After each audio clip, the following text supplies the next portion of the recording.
If I were you, I'd run back home tonight. I've been a fan of Kelly's for so long, and we met at a mutual friend's birthday party many years ago. And gosh, it was probably 8-9 years ago when she was living here in Nashville and Hendersonville. And she was like, I love women 90s country, blah, blah, blah. And since then, she's actually name-checked me in a couple of things where she's been talking about how the women of the 90s in country music were so influential on her growing up in Texas and how much she loved that era of country music. And then she did Better Things to Do on karaoke on her Kelly Clarkson show one day. So I passed a text message through a mutual business manager that we have to tell her that I was just so thrilled to see that and thank her so much for doing that. Fast forward to this duets project, Take Two.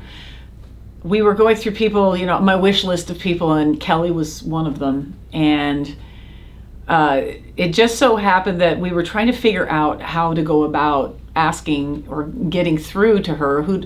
What channels do we take to get through to Kelly Clarkson to ask her to do a duet on this album? And out of the blue, and this is just kismet or divine synchronicity, whatever you want to call it, I get this random text, and I don't recognize the number. And the random text says, do you think we should stop over here before we leave for, I don't remember exactly what it said, but it was very random. It was like this person knew who they were talking to, but I didn't know who this person was. And I said, I think you have the wrong number. And this other person said, more questions, like, and obviously thought that I was somebody else. And I said, well, who is this? And then the other person said, oh, I don't want to tell you who this is because I can't, you know, in case I don't know who this is. And then pictures of like bedding and stuff in a store that looks like some sort of like linen products start coming through.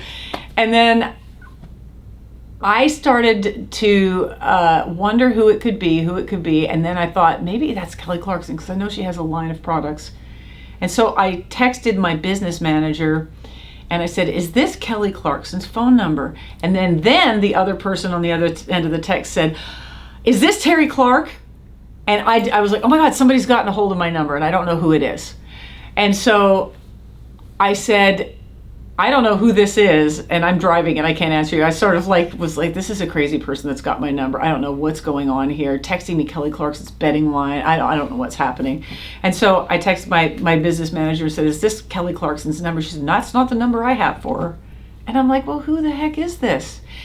And then the other person on the end of the text said, I called into a radio show where you were hosting, and I started to sing your song to you over the phone, but it was a Patty Loveless song, and I went, oh my God, Kelly Clarkson did that. So I'm still not believing it's her. I'm thinking somebody's an imposter. Anyone could have heard that radio show where she did that, right? So then I texted Reba McEntire because I know she knows Kelly. I said, is this Kelly Clarkson's phone number? And Reba said, that's her number. And I went, oh my God. And so then I texted back and went, Kelly, ? And I said, this is Terri Clark. And she went, oh my God, I'm so sorry. I got your number mixed up with my manager's in my phone. And for some reason, it just started randomly texting you. It's happened to my phone before. And so she thought she was talking to her manager. And then she realized she didn't. And we would not tell each other our identity on either end of that text exchange until we knew exactly who we were talking to. In what world is Kelly Clarkson texting me about singing a Patty Loveless song to me, and then I'm texting Reba McEntire to find out if Kelly Clarkson's texting me? It's really funny how that whole thing happened. So when I found out it was her, and you know, realizing that she was on my wish list to do a duet on this album, I asked her, I said, well, while I have you in this very strange circumstance, would you sing a duet on the album? And she said, what songs are still available? And I gave her a list of songs, and she picked If I Were You, which is very special to me because it's a song that I wrote all by myself when I was 21 years old. And I think that song actually helped me get my record deal because I did it in my audition. So I'm thrilled to have one of the greatest voices on the planet singing this song with me. If I were you, I'd run